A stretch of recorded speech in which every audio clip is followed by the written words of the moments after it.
Explore the past, present, and future of the Great Plains with hands-on, interactive exhibits for all ages. Learn about the people, the places, and the things that make up the Great Plains by watching a show in the auditorium, stopping by the outdoor trading post, or braving through the Terrible Tuesday Tornado Theater. Schools, active military, and senior citizens can also come to enjoy the museum for a discounted price.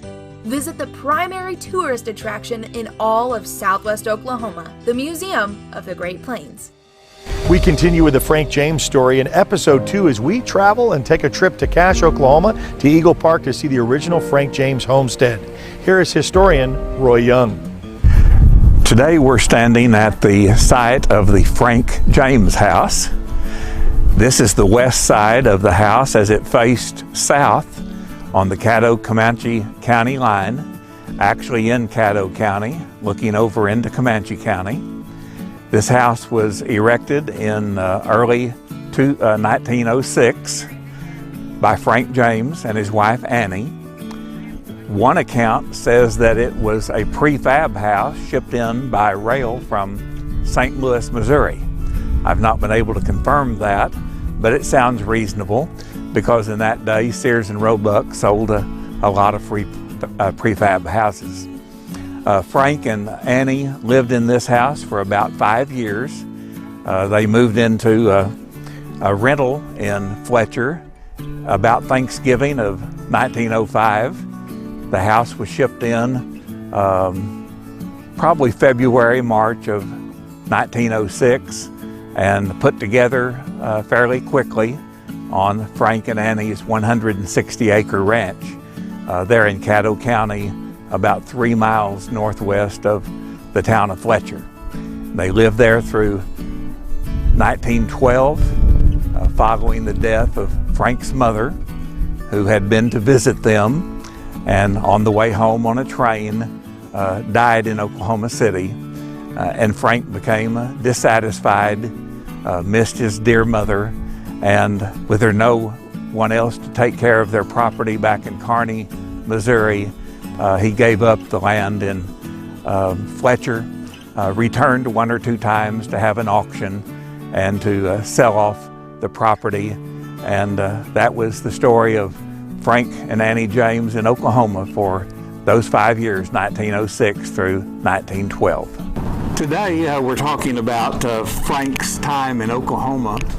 And one of the things that I found most interesting was that outlaws and lawmen of the Old West were not really into giving interviews. Of course, in those days, the only media basically was the newspaper. But in looking back over all of the outlaws and lawmen of the Wild West, including Oklahoma, it's rare to find an interview. But Frank James, in 1910, consented to an interview with the Fletcher Sun.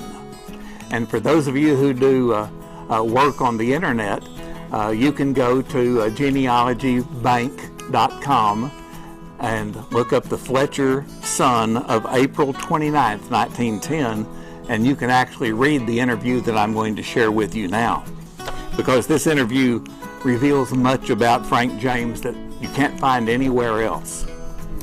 The first question from the interviewer was, "What instance do you recall in the last few years of your life that gave you particular pleasure?" And Frank responded, "When my son went to fight for the flag I once hated, of the greatest country on earth, for this republic and the position of the President of the United States is the greatest that ever was in the world." You'll remember his son Robert had served in the Spanish-American War.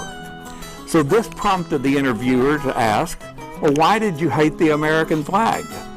And Frank responded, "Well, I fought in the Southern Army and was for a very long time bitter against the Northern people.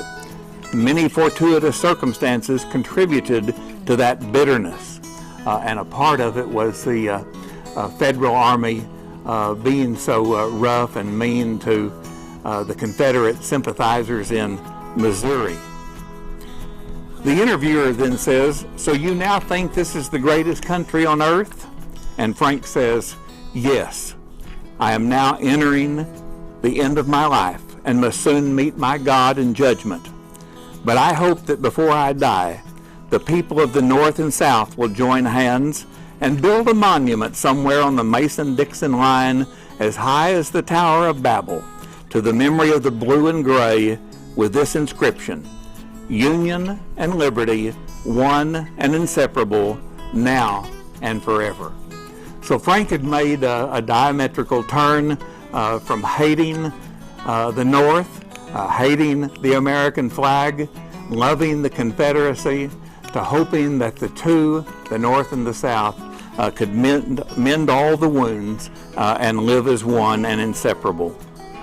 The interviewer then moved to a question, because they were sitting in Frank's living room. I see you have a fine library. What books do you admire the most? And Frank answered immediately, and this really surprised me, Shakespeare, Plutarch, and the Bible. The interviewer said, well, you mentioned that one of your favorite books is the Bible. Have you given the matter of religion much serious thought? And I really like what follows next. Frank said, yes.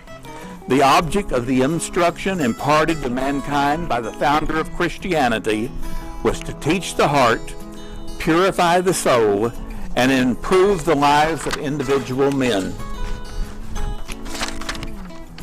This is very good, and in time I believe the whole world will embrace the doctrine of Christianity. Should my spirit in some future age return on a tour of investigation, I would expect to see all other religions except Christianity passed away. Well, you would wonder how an outlaw could come to those conclusions and mend his ways to the extent that Frank did. As I said, he and his wife were members of Fletcher's Presbyterian Church. They became active in the community, the Ladies' Aid Society, and other aspects of town life in Fletcher. And Frank had just turned a big corner, loving the United States, loving President Teddy Roosevelt, the first Republican that he voted for, and loving the Word of God, and knowing what the Word of God meant to this world. As I said, Frank's reputation had become of the highest quality, and he and Annie had a great many friends, not only in church, but in the community, hosting and attending parties, and were just generally liked by everyone in the small community of Fletcher. The Fletcher Sun reported on one occasion in 1910, Mrs. Frank James gave a delightful reception at her home on Friday afternoon in honor of Mr. James' mother, Mrs. Zerelda James. Samuel. She had married a second time, and her name was no longer Zerelda James, but rather Zerelda Samuels. Mrs. Samuels is a pleasant lady of 86 years and is making her visit to her son in southern Oklahoma. Now, what happens next is really one of the great tragedies of Frank's life, and that is when his mother dies on her way home from this visit with Frank and Annie in Fletcher, Oklahoma.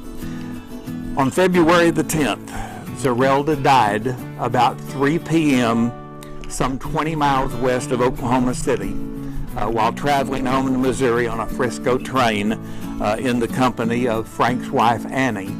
And they were on their way to Kansas City to visit Jesse James Jr. While the two ladies were riding in one of the passenger cars, Frank's mother, Zerelda, suddenly became ill and just fell over dead before any medical aid could be secured. Her body was taken to an Oklahoma City mortuary where it was immediately prepared for burial, packed in ice, and shipped on the 7 o'clock train that evening for Kansas City. The death of his mother really got Frank to thinking. Someone's going to need to take care of the old farm back in Kearney in Missouri. I might just lease out this land and return to Missouri. And in March of 1911, Frank and Annie determined that's exactly what they were going to do, had an auction of their personal possessions, In fact, it was fun to read in the newspaper that some of his hogs went for as high as $85 a head. Now you wonder, why would a hog in 1911 sell for that price? Well, these were Frank James hogs, and that made a difference to the buyer. And even though that was a very large sum for the day, that's the amount that he was able to get for some of those hogs. But he refused to sell his mules at the bid-in price, and in fact bid on them himself for $550. He wasn't going to let those mules go for less than what he had hoped to get. One of his saddles sold for $86, and it was said that many relic hunters attended the sale and purchased historic articles. On Wednesday, April 26th of 1911, Frank and Annie departed their Oklahoma farm for Clay County, Missouri. They leased out the farm for the summer. Frank thinking, I'll divide my time between Missouri and Oklahoma. I like the Oklahoma winters, but I prefer the Missouri summers. And it appears that is exactly what he initially did. And he and Annie returned to Caddo County that winter and stayed there through the following April. But one article noted that as his age was declining, his health was declining in his old age, he was no longer going to serve as a starter for races, and he just preferred the quiet seclusion of his Oklahoma farm. But as it turned out, he was only able to return to Oklahoma one last time in February of 1913 to work out a further lease on the property. And by November of 1914, he was back in Missouri, taking control of his mother's farm when he suffered a heart attack and was near death at his farm 3 miles northeast of Kearney. Death came on February the 18th, reportedly of apoplexy. He was 72 years, 1 month, and 9 days of age. So is that the end of our story? Well, that is the end of all the facts that I can share with you in this story. But the legend of Frank and Jesse James in Oklahoma has only grown ever since that time. And lo and behold, we come to 1948, and Jesse James, using the alias J. Frank Dalton, was announced to be alive at the age of 101 years. And where was that announcement made? Lawton, Oklahoma. The Lawton Constitution carried the blockbuster news on the first page, the front page of the May 19th, 1948 issue. Jesse James is alive in Lawton. Well, this amazed many people, especially the James family, who knew that it couldn't at all be true. Obviously, any legitimate historian, any history buff who has studied the life of Jesse James knows that J. Frank Dalton's story of being the real Jesse James was a hoax. In fact, it was a put-up job by a group of charlatans who were using the old man in a publicity and money-making scheme. But as it turned out, thousands, multiplied thousands of gullible people came to Lawton, Oklahoma, believing that Dalton was the real Jesse James. In fact, some of them even signed affidavits that they had known him back in Missouri during the Civil War in the years afterward, before he was killed by Robert Ford in 1882. They were just confident, yes, this is the one and only Jesse. Frank's son, Robert James, was immediately informed of what was taking place in Lawton, and according to the newspaper in Excelsior Springs, instantly gave a one-word comment: phooey. And so it was. Well, J. Frank Dalton, in his pretending to be Jesse James, had left behind a paper trail of his outlandish exploits across America, into England, South America, and other exotic locales. He did spend a number of winters in Tyler, Texas, where, just by coincidence, in 1930s, a cousin of mine, maternal grandfather, was the editor of the local newspaper, the Tyler Journal. And while I was visiting family in Tyler, I was given the opportunity to read a series of J. Frank Dalton interviews from the 1930s. And lo and behold, in the 1930s, Dalton was claiming not to be Jesse James, but to be a cousin of Jesse and Frank James, even naming his own father and giving his history and his military career. I think it important to include this quote from the editor, Henry Edwards, my cousin's maternal grandfather, in the Tyler Journal, in which Dalton declared with modesty, "I am a first cousin of Jesse James, and I am the last surviving member of Quantrill's band." It was some 16 years later, in 1948, from that time, that the last leg in the course Dalton took in becoming the real Jesse James was recorded in the Lawton Constitution. In the 1930s, he's claiming to be the first cousin of Jesse James. In 1948, he's now the real Jesse James, according to his story. And subsequently, newspapers across the country began to headline the news of Jesse James being alive. A number of books were published about his life since his supposed killing by Robert Ford in 1882. And as I began to share this story with others, a friend of mine in Apache, Oklahoma, said, "Well, I have a letter from J. Frank Dalton in which he claims to be really Jesse James. It's dated November 14th, 1948, and it says, 'You remember, I'm Jesse.'" And in 1948, the family was able to spend some time with J. Frank Dalton, and he had reminisced with him about things that he could remind them of that would give them the indication and the proof that he was the real Jesse James. But here's the odd thing about all of this. When Jesse died, he left behind a wife and 2 little children. Jesse loved his wife. Jesse loved his children. He would not go into hiding for the next 40 or 50 years and leave his wife and children thinking that he was dead. Frank James knew this. Jesse James Jr. knew this. Robert James knew this. This man was an imposter. Jesse James was killed in 1882 by Robert Ford. So it would be very odd that Jesse would go into hiding for all of those years and leave behind his wife and children. One more thing about J. Frank Dalton. A very close friend of mine and one I'll call my mentor by the name of Wilbur Zink. In 1950, had the opportunity to meet J. Frank Dalton, where he was being,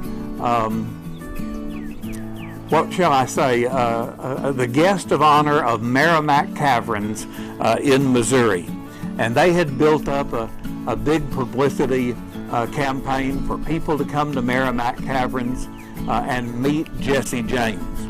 Well, Wilbur, who had a connection to the Younger family and was very knowledgeable on the James and Younger gang members, went to Merrimack Caverns and had the opportunity to interview J. Frank Dalton, claiming to be Jesse James.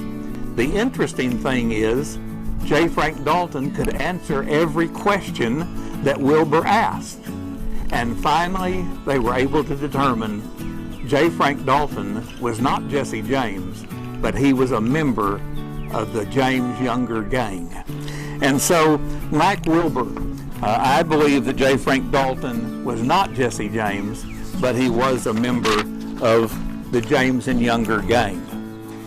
So anything further about J. Frank Dalton would be superfluous, but hopefully someday someone will do a book on J. Frank Dalton and find out just who this man was, where he came from, how he ended up, and why it was he decided to no longer be the cousin of Jesse James, but I'll just be Jesse James myself. That concludes our look at the Frank James story and his influence in Oklahoma. Next time, we'll look at Wyatt Earp on Historically Speaking.